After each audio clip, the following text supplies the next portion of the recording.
Canary Islands sponsors the weather.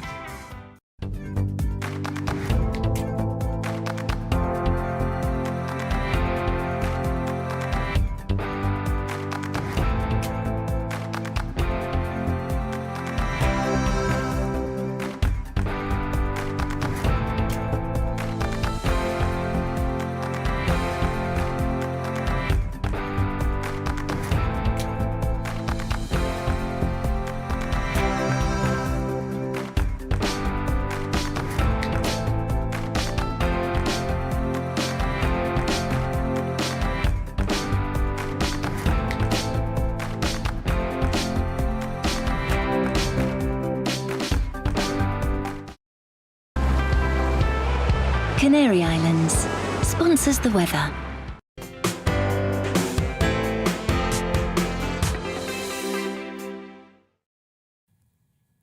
Welcome back to GB News with Paul Hawkins and Alex Phillips. Good to have you with us. Later on this hour, we'll have Let's Talk About 2021 with her. But before that, let's get the latest GB News with Simon.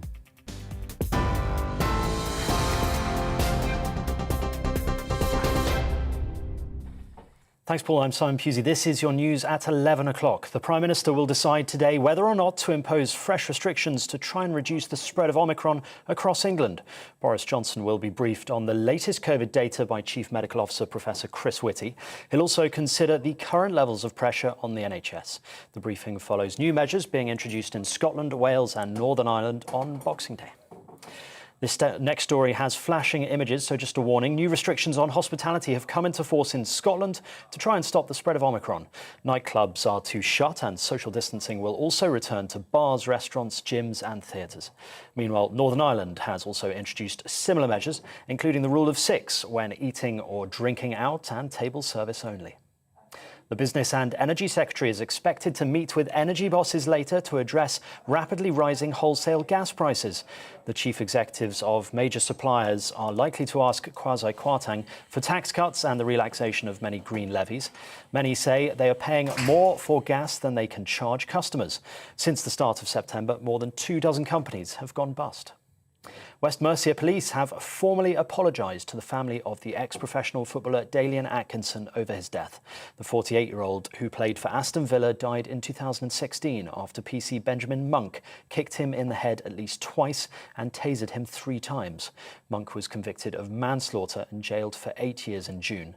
Chief Constable Pippa Mills said a police uniform does not grant officers immunity to behave unlawfully or to abuse their powers.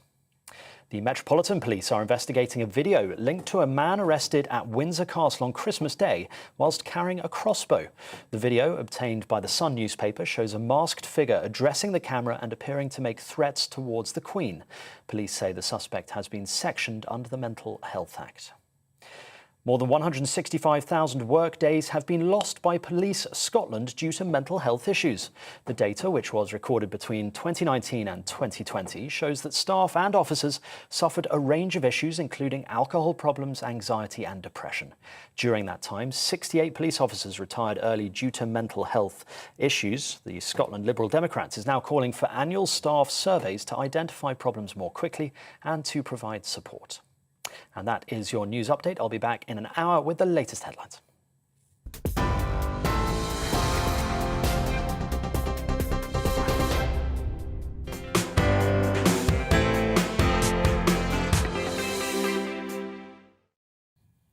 Welcome back. Now, COVID restrictions, which came into force last week in Scotland, have already hampered some people's plans over the festive period. Yeah, pubs, clubs and other businesses have already had what would be a very busy period hampered by the rules introduced to limit the rapid surge in Omicron cases. We're going to speak to our Scotland reporter David Donaldson in just a minute, but to give you just an idea about these restrictions that are in place at the moment in Scotland. So these have come into force today. Less than 500 people outdoors, or rather no more than 500 people allowed in an outdoor setting. Indoors, if you're seated, less than 200. Indoors, if you're standing, that then falls to less than 100. And the distancing rule, the social distancing rule in Scotland is 1 metre, which is interesting because in Wales, It's 2 metres.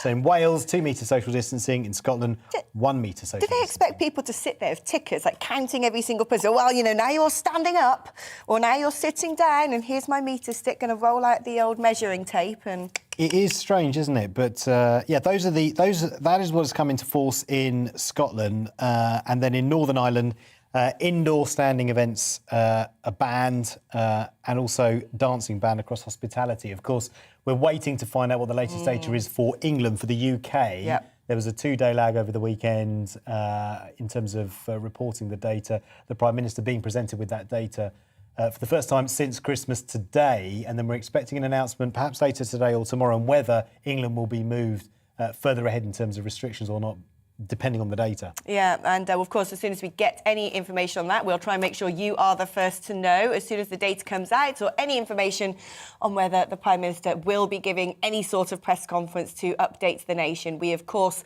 will break that news to you. We're still waiting to hear on that. But as it stands right now, there are restrictions coming into place in Scotland, in Wales, in Northern Ireland, all of them a little bit different. And we're just waiting now to see what's going to happen for England. And fingers crossed, we'll get to have some sort of New Year's Eve festivities, because I could do with them. Yeah, indeed, indeed.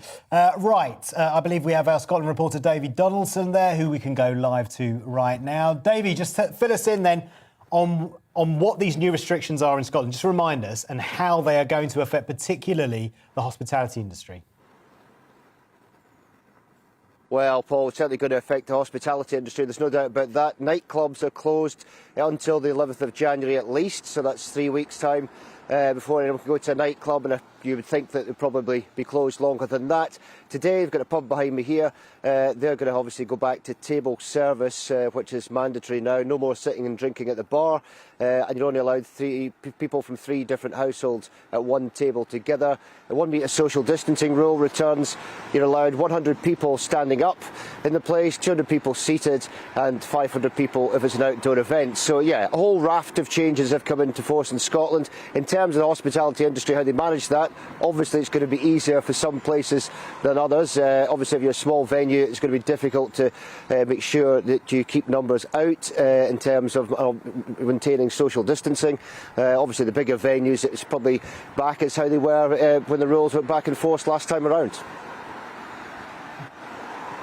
But Davey, no restriction on sports events, is that right? No, there are restrictions on sports events. Of course, yesterday with the Scottish Premier League cards up here, and only allowed 500 fans because it was classed as an outdoor event, 500 people allowed into the games. Obviously, that's going to be a huge thing in Scotland. We've got the Old Firm Derby coming up on the 2nd of January, so that's only going to allow 500 fans in for that one, which obviously is a huge blow to both clubs. But and certainly as a sporting event across the country, people were really looking forward to that one. The only place you'll be able to watch us on television now, unless you're one of the lucky 500 that have managed to get into the ground. We've got the big rugby match as well, Edinburgh against Glasgow. That's obviously as well 500 people allowed into that now. So again, it's probably the best if you try and watch it on your television. So yeah, a lot of restrictions in place here. And I know it's not just in Scotland. I know there's obviously restrictions in Wales and Ireland as well. Yeah, what's been the reaction north of Hadrian's Wall? Because a few people be looking over the wall at England and saying, well, they're not doing anything. How come we are?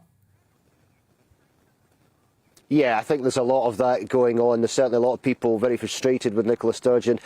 People saying, some people saying that it's, drastic action has been taken and a little bit too premature given the Omicron variant. But, a lot of other people are saying quite right to get ahead of the game. Do it now rather than having to do it later on. And a lot of people up here are looking at Boris Johnson and wondering why Scotland, Northern Ireland and Wales all have restrictions in place, but England and Boris Johnson don't. Davey, thank you ever so much. And of course, to the rest of you guys who are not in Scotland, we're going to be keeping you updated with all of the changes in regulations and restrictions that may or may not be coming into force where you are. Indeed. It is 9 minutes past 11. You're watching GB News Live with Alex Phillips and Paul Hawkins. Good to have you with us this morning. We're going to talk about cricket now. We're well into day 2 of the third Ashes test in Melbourne. In fact, we've had day 2 of the third Ashes test in Melbourne, despite a COVID outbreak in the England camp. Yeah, Australia are currently on top, with the bats comfortably surpassing England's dismal score of 185 runs all out earlier this morning. Yeah, I'm also going to talk about football. There were loads of goals on Boxing Day in the Premier League yesterday, with 28 goals across the 6 games that went ahead. There was a thriller at Manchester City, who extended their lead at the top to 6 points with a 6-3 win over Leicester.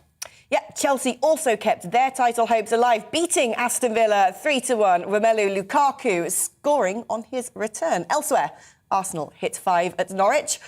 Good score, that. Spurs eased past Crystal Palace. Southampton won at West Ham, while Brighton got the better of Brentford. Newcastle host Manchester United at St James Park tonight. Yeah, joining us now is football broadcaster and writer Aidan McGee. Aidan, of the games that went ahead, they certainly didn't disappoint, did they? It was a long match of the day last night. It was, I had to stay up late and watch it just to get gemmed up on everything. But yeah, 28 goals in 6 matches yesterday. I've just done some quick arithmetic in my head, 4.6 recurring goals per game, which I thought was pretty impressive. But yeah, Manchester City were quickest out of the blocks, 4 goals in 25 minutes, absolutely outstanding from them. But I'll tell you what, Leicester didn't half re-energise themselves in the second half. They pulled it back to 4-3. Nobody does that at Manchester City, but just they showed their class again just in the last 20 minutes of the game by plundering another 2 goals to make it 6-3. And they're now 6 points clear. They were 9 points clear of Chelsea. Chelsea clawed that back with the winners you mentioned against Aston Villa early evening. But it looks as if now they're home and hosed. You don't catch Manchester City when they're 6 points ahead. Yeah, so is Manchester City's strategy then simply outscore the opposition as opposed to stopping them scoring? Not often, no. I mean, it's very rare they concede goals. In fact, Pep Guardiola was asked after the game, are you angry with your team for conceding goals? And he pointed out, well, actually, Leicester just narrowly missed out on the Champions League for the last 2 seasons. They went to Manchester City last season in this fixture and won 5-2. They're no mugs.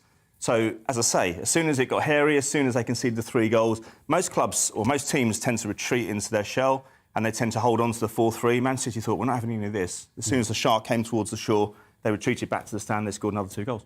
Yeah, and Spurs, they seem to be turning a corner with Antonio Conte. Oh, without question. I mean, he's made a huge difference over there since he was announced as manager, a month ago. Arsenal vying with Tottenham now for top 4. Arsenal, as Alex mentioned a moment ago, plundering 5 goals at Norwich City. Tottenham's win yesterday, I suppose it was a bit of a read-through because Crystal Palace tried to get the game postponed a few hours before the match started. Now, we've all been in this situation where they probably thought they were going to get the game called off. They're then told they have to play. How do you feel when you go into work in the morning? You don't really feel that well, but your boss says, look, we really need you, come in. Then your manager's not working. He's got COVID. He's isolating as well. Yeah. Their best player gets sent off after about 20 minutes. Tottenham had an easy ride tomorrow. They're going to have a much more difficult test in the weeks to come. Yeah. Who are they playing? Next few weeks, I don't know, actually. I'm going to have to check that. Right, okay. Can I just ask, Catch me out. how good is your internal arithmetic to get 6 recurring in your head, to get to the recurring? I mean, I haven't got human calculator. I have not got a calculator on my phone. I can't just confirm that. You're like Carol Vorderman in male form. Yeah. But you said that Crystal Palace tried to get the game called off because of COVID. And actually, they recently held a meeting, didn't they, with Premier League bosses, all the clubs, and they were effectively told by the league, if you can get 13 players out, do it, which was incredible. I mean, are we going to get down to Sunday league stuff where you're phoning up your mates? It's just not as simple as that, guys, because 13 players and a goalkeeper, fine, it sounds OK, play the game. But Everton's problem was that of their 13 outfield players, 5 of them were under 21, hadn't even played a game. They were bringing back players who had tested negative for COVID the day before. Now, it's one thing going to work next day or even being at home, taking it easy around Christmas or whatever when you've recovered. But these are Premier League athletes. These are elite athletes, elite performance, so expected to run 10, 12 kilometres a game.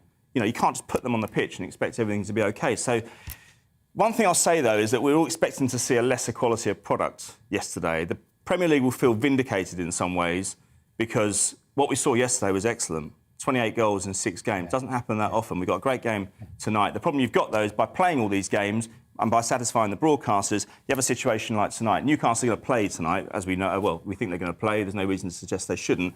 But Newcastle, in 19th place, will have played 4 games more than Burnley, who are 1 place above them. I don't recall that happening in the last 10 years in the Premier League, where a team has had 4 games in hand over the team below them. Yeah. So you need, for homogeneity purposes, you would probably have been better taking a 10-day break, as suggested by the Brentford coach, Thomas Frank, 10 days ago.